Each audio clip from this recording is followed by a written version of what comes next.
बांदा जिले के बुधेरा गांव में रहने वाले शिवरी नारायण निषाद 18 जून 2021 की रात गांव की में राम सेवक के घर एक शादी के कार्यक्रम में शामिल होने गए थे और देर रात तक वापस नहीं लौटे तो घर पर मौजूद पत्नी दुलारी की चिंता बढ़ने लगी। उस समय दुलारी घर में अकेली थी। उसका 20 वर्षीय बेटा और 17 वर्षीय बेटी राधा गांव अमलेश्वर में स्थित एक रिश्तेदारी में गए हुए थे। दुलारी ने पति की चिंता में जैसे तैसे रात तो काट ली, लेकिन सुबह होने पर दुलारी ने अपने बेटे को फोन करके रोते हुए बोला, बेटा तुम्हारे पिताजी गांव में ही राम सेवक चाचा घर मंडप पूजन कार्यक्रम में शामिल होने गए थे, लेकिन अभी तक वह घर वापस नहीं लौटे हैं। बेटा है दीपक ने अपने पिता श्री नारायण के गायब होने की बात सुनी तो घबरा गया और अपनी माँ को समझाते हुए बोला, घबराओ मत माँ, मैं घर आ रहा हूँ और हो सकता है तो पिताजी रात में वहीं रुक गए होंगे, फिर भी आप उनके घर जाके पूछाओ। ठीक है बेटा बोल के राम सेवक चाचा घर पे पता करने जा रही हूँ, दुलारी ने दीपक से कहा। दुलारी जब राम सेवक के घर पहुंची तो राम सेवक ने बताया कि शिवरी नारायण गांव में ही दो लोगों ने सूबेदार और चौथेरा के साथ रात 10 बजे वहां से लौट गए थे। यह बात दुलारी ने दीपक को फोन करके बताई तो दीपक के मन में तमाम तरह की आशंकाओं ने जन्म लेना शुरू कर दिया। उसी दिन दीपक अपनी बहन के साथ गांव अलमोड़ से घर वापस लौट आया। दुलारी और घर के लोगों की सोचने लगे कि राम सेवक चाचा के यहाँ से लौट आए तो कहाँ गए हैं, अभी तक वो घर क्यों नहीं आया। उस दिन दीपक अपने ताऊ पिता राम आसर माँ दुलारी और परिजनों के साथ पिता को आसपास खोजने में लगा रहा। इसके बाद जब परिजनों ने सूबेदार और चौथेरा में शिवरी नारायण के बारे में पूछा तो उन्होंने बताया कि हम लोग रात में 10 बजे साथ ही लौटे और गांव के शिवलाखन के पान परचून की दुकान पर गए थे, लेकिन उस समय उसकी दुकान बंद थी। तब हम लोग अलग अलग हो गए थे और अपने घरों को वापस लौट गए। इसके बाद शिवरी नारायण कहाँ गया हमें भी नहीं पता। शिवरी नारायण की 2 बेटियां थी जो अपने ससुराल में थी, वह भी पिता के लापता होने की सूचना मिलने पर मायके आ चुकी थी। अब शिवरी नारायण के घर वालों के मन में तमाम तरह की आशंकाएं जन्म लेने लगी। बेटे दीपक और बेटिया का तो रो रो के बुरा हाल हो गया था। इस दौरान बेटे ने अपनी सभी रिश्तेदारियों में फोन करके उनके बारे में जानना चाहा, लेकिन सभी जगह निराशा ही हाथ लगे। शिवरी नारायण तो गायब हुए 2 दिन होने वाले थे दोस्तों। फिर घर वालों ने पुलिस में जाके इधर उधर खोजने में ही लगे हुए थे। इसी दौरान 20 जून 2021 की सुबह गांव के सूबेदार और अन्य लोगों ने जब यमुना नदी किनारे जा रहे थे तो उन्होंने हाथ पे बंधे घुटनों के बीच डंडा फंसे एक लाश पड़ी देखी। यह बात उन्होंने गांव के अन्य लोगों को बताई। इसके बाद लाश देने तो सब लोग पहुंच गए यमुना के किनारे। ग्रामीण लोग भी इकट्ठा होने लगे। गांव वाले भी वह लाश पहचान ली। मृतक और कोई नहीं था, 2 दिन से गायब हुआ शिवरी नारायण ही था। इधर ग्राम में जो गांव था वहां के नदी किनारे लाश मिलने की सूचना पूरी गांव में एकदम न्यूज सुर्खियों की तरह पहुंच गई और वहां का थाना जो जसपुरा था, थाना प्रभारी सुनील कुमार सिंह को भी दे दी गई थी। थाना प्रभारी सुनील जी इस घटना को आके देखे। ठीक है, तो वो नदी किनारे पहुंच गए सुनील नारायण जी और शिवरी नारायण निषाद के परिजन भी रोते बिलखते वहां पहुंचे। पति की लाश देखकर दुलारी दहाड़े मारकर रोने लगी। सूचना के बाद एसपी अभिनंदन के अलावा एसपी महेंद्र प्रताप सिंह चौहान, सीईओ सदर सत्यप्रकाश शर्मा के साथ मौके पर पहुंच गए थे।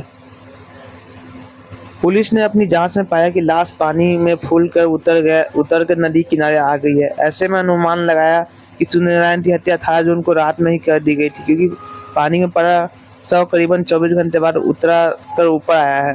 थाना प्रभारी ने मौके पर फोरेंसिक टीम को भी बुला लिया। फोरेंसिक टीम ने वहां से कुछ सबूत भी जुटाया। पुलिस ने लाशों को देखकर यह अंदाजा लगाया कि हत्या में 1 से ज़्यादा लोग शामिल रहे होंगे, क्योंकि पुलिस ने घटनास्थल पर कोई ऐसा निशान नहीं, कोई 2 पहिया और 4 पहिया वाहनों को टायरों के निशान मिले जिससे कि यह कहा जा सके कि हत्या इसी जगह पर की गई थी।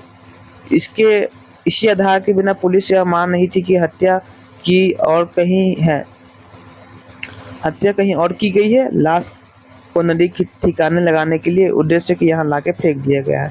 इस समय बुधेरा गांव में पुलिस अधिकारी और थाने में पुलिस घटनाओं से मौका अनुमान कर रही थी। पुलिस ने वहां जमीन पर खून पड़ा मिला, साथ ही कुछ दूरी पर चूड़िया के टूटने की बरामद हुए, जिन्हें फोरेंसिक टीम ने अपने कब्जे में ले लिया। मौके पर मौजूद गांव वालों ने बताया कि टूटी चूड़िया मृतक की पत्नी दुलारी की है। उनका कहना है कि मामले की जानकारी होने पर दुलारी वहाँ व्यस्त हो रही होगी, तो इसीलिए चूड़िया टूटते वहाँ बिखर गई थी। लेकिन पुलिस किसी भी साक्ष्य को हल्के में नहीं ले रही थी, इसलिए वह मौजूद हर संदिग्ध वस्तु को अपने कब्जे में ले रही थी। इस दौरान हत्या से जुड़े साक्ष्यों को इकट्ठा करने के लिए पुलिस ने शव मिलने वाले स्थान से पैदल ही नदी किनारे करीब 1.5 किलोमीटर तक छानबीन की, लेकिन वहां से पुलिस को कोई अन्य और खास सबूत नहीं मिला। पुलिस ने जरूरी साक्ष्यों को इकट्ठा करने के बाद लाश पोस्टमार्टम के लिए भेज दी। इस दौरान पुलिस ने परिजनों से सूर्यनारायण के घर वालों को किसी से रंजिश होने की बात पूछी, तो उन्होंने बताया कि उनसे किसी से कोई झगड़ा झंझट नहीं था। दोपहर तक पुलिस पोस्टमार्टम रिपोर्ट भी मिल गई। पोस्टमार्टम रिपोर्ट में गला घोंटकर हत्या और फेफड़ों में पानी ना होने की पुष्टि हुई।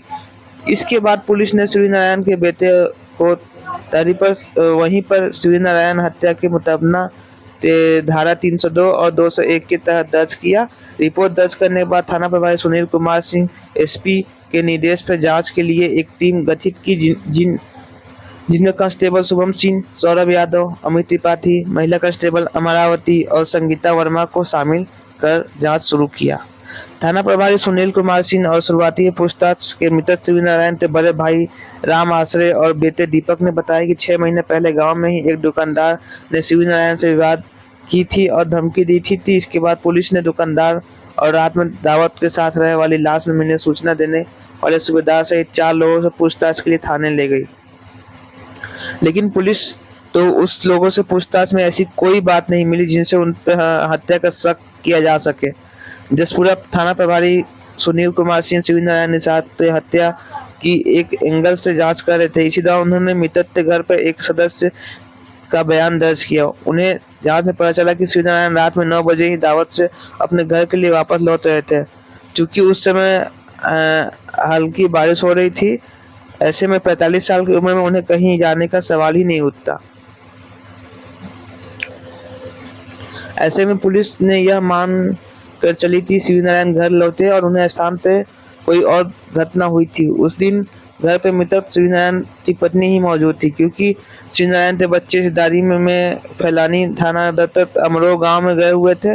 मौके पर मिली चूड़िया के टूटने के आधार पर पुलिस का शक पत्नी दुलारी पर और भी पुख्ता होते जा रहा था। उधर पुलिस और मृतक के हाथ पांव के बांधने और घुटनों के बीच डंडा बांधने की बात समझ आ चुकी थी। यहाँ हत्या के बाद लाश को उठाकर ले जाने में उपयोग किया गया होगा। इसी दौरान पुलिस की जांच में यह पता चला कि उसी गांव में रहने वाली जगन भान सिंह उर्फ पुतवा का अक्सर सूर्यनारायण निषाद के घर आना जाना था। चूंकि सूर्यनारायण जगन भान के खेत में बटाई पर खेती करता था, इसी दौरान जगन भान का सूर्यनारायण की पत्नी दुलारी से अवैध संबंध हो गए थे, जिसकी जानकारी होने पर सूर्यनारायण और जगन भान के बीच खटास पैदा हो गई थी। अब पुलिस सूर्यनारायण के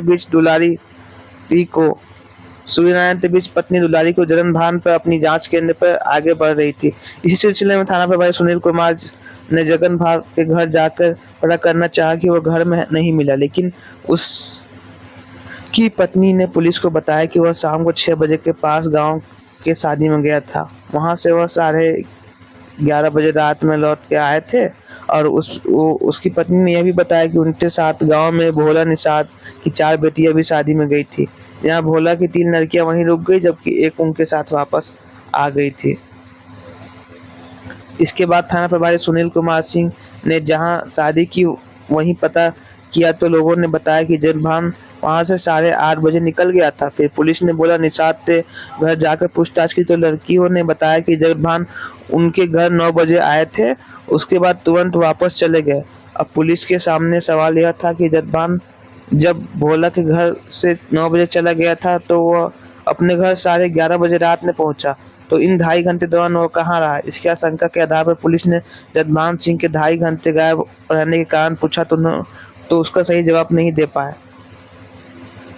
पुलिस ने जब कड़ाई से मित्तल और पत्नी दुलारी के और जगरभान सिंह से पूछताछ की तो उन दोनों ने शिव नारायण की हत्या के लिए की बात स्वीकारते हुए हत्या का राज उगल दिया। उन दोनों ने शिव नारायण की हत्या की जो कहानी है बताई वो इस प्रकार थी।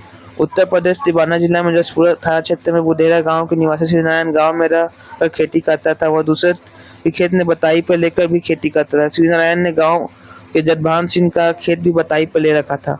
खेत बटाई पर लेने के कारण खेत से मालिक जगभान शिव नारायण के घर आने जाने लगा। इस बीच जगभान और शिव नारायण की पत्नी दुलारी के बीच नजदीकियां बढ़ने लगी। दोनों ये नजदीकियां कब शारीरिक संबंधों में बदल गई उन्हें पता ही नहीं चला। लेकिन एक दिन शिव नारायण ने जगभान और दुलारी के साथ देख लिया। वह आग बबूला हो गया और जगभान सिंह को घर न जाने की कई हिदायत डाली। इस पे बावजूद भी जगभान सिंह शिव नारायण के घर आता रहा, लेकिन बार बार शिव नारायण द्वारा जगभान को घर आने से मना करने की वजह से बीते साल जगभान ने शिव नारायण को अपना खेत बटैया पर नहीं दिया। तभी से दोनों के बीच मनमुटाव हो गया। इसी बात तो जगभान और दुलारी शिव नारायण से खाए खाए बैठे थे। वह इसी उधेड़बुन में थे कि किस तरह शिव नारायण को ठिकाना लगाया जाए। हत्यारोपी दुलारी ने बताया घटना वाले दिन उन्होंने अविवाहित बेटा को गांव में अल्मोड़ में एक रिश्तेदार के घर गए हुए थे। उसी दिन ने घर में कोई नहीं था। उसी दिन दोनों ने शिव नारायण को ठिकाना लगाने का हिसाब लगा दिया। जगभान दावत से लौटते रात 9 बजे दुलारी के घर पहुंचा। उधर मंडप कार्यक्रम से घर लौटे शिव नारायण ने दुलारी को जगभान के साथ आपातजनित अवस्था में देखकर गुस्से में उससे एक खून खोल गया और वह पत्नी को मार पीटने लगा और जगभान से गाली गलौज करने लगा। तभी दुलारी ने प्रेमी जगभान के साथ मिलकर अपने पति को चारपाई पर पटक दिया और गला दबा के उसकी हत्या कर दी। उसी दौरान उन लोगों ने लाश को ठिकाने लगाने का प्रयास किया, लेकिन गांव के लोग उस समय जग रहे थे। ऐसे में शिव नारायण ने लाश चारपाई के नीचे छिपा दी और इसके बाद जगभान रात को 11 बजे अपने घर चला आया। जगभान ने बताया कि रात करीबन 2 बजे जब मोहल्ले के लोग गहरी नींद में सो गए तब वह रात के सन्नाटे में फिर से शिव नारायण के घर पहुंचा, जहां उसने और दुलारी ने शिव नारायण को लाश के हाथ पर बांध के दोनों पैरों के बीच डंडा डाल के लाश को यमुना नदी में फेंक दिया। इतना सब करने के बाद दुलारी और जगभान अपने अपने घर चले गए। घर आने के बाद दुलारी ने पत्नी गायब होने की खबर पूरे गांव में फैला दी और जानबूझ के पति को खोजने का नाटक करती रही, लेकिन पुलिसिया जांच में उन पर जुर्म पुलिस की जांच में उन पर जुर्म छिप नहीं पाया।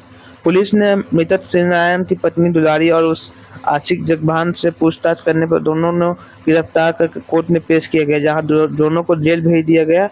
वहीं एसपी अभिनंदन ने इस सनसनीखेज हत्याकांड का खुलासा करने वाली पुलिस टीम को इनाम देने की घोषणा की है।